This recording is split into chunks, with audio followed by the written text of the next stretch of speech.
হরে কৃষ্ণ।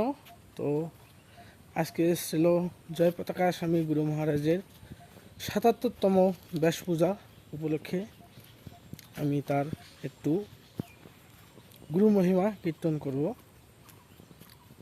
সর্বপ্রথমে গুরু মহারাজের প্রণাম মন্ত্র। নমঃ বিষ্ণুপাদায় কৃষ্ণ পৃষ্ঠায় ভূতলে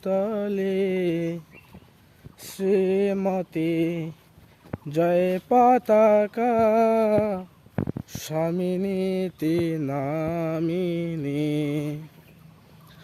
নমস্তে সরস্বতী দেবে গৌরবাণী প্রচারিণে নির্বিশেষ শূন্যবাদী পাশ্চাত্য দেশ তারিণী।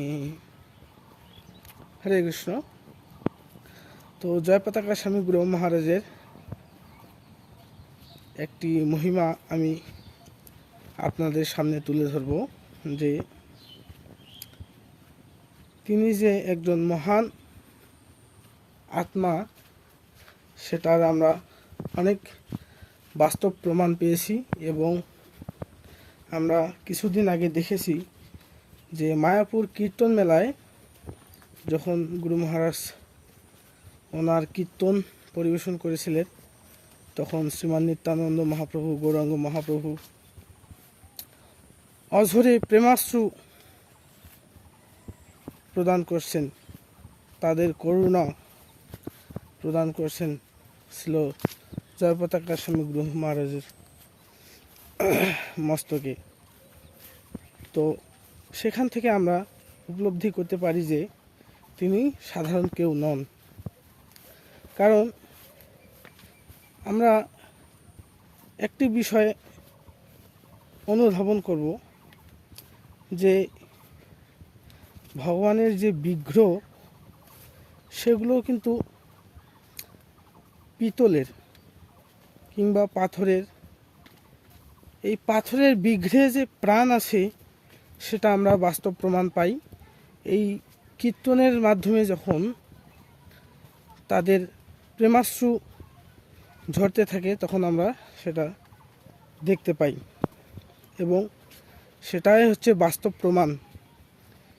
এই জন্য গুরু মহারাজ তিনি সাধারণ ব্যক্তি নন, তিনি অসাধারণ একজন মহাত্মা এবং তিনি হচ্ছে নিত্যানন্দ মহাপ্রভুর একনিষ্ঠ এবং খুব কাছের একজন পার্ষদ, আমরা সকলেই জানি। তো এটা হচ্ছে আমার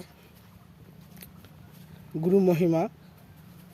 তো আমি ক্ষুদ্র মানুষ, তেমন কিছু জানি না, একবারে ক্ষুদ্রাতি ক্ষুদ্র নিকৃষ্ট ব্যক্তি, মানে এই জগতের সবচেয়ে জঘন্যতম ব্যক্তি যদি হয় তাহলে আমি হচ্ছি একমাত্র। তো আমার মুখে কখনো গুরু মহারাজের এইরকম একজন মহান ব্যক্তির মহিমা কীর্তন করা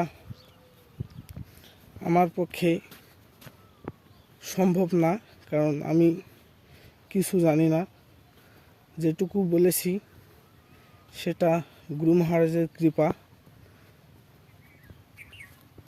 তার কৃপা না থাকলে আমি কিছুই করতে পারি না। এবং যেটুকু বলেছি সেটা পুরাটাই গুরু মহারাজের আশীর্বাদের কারণে।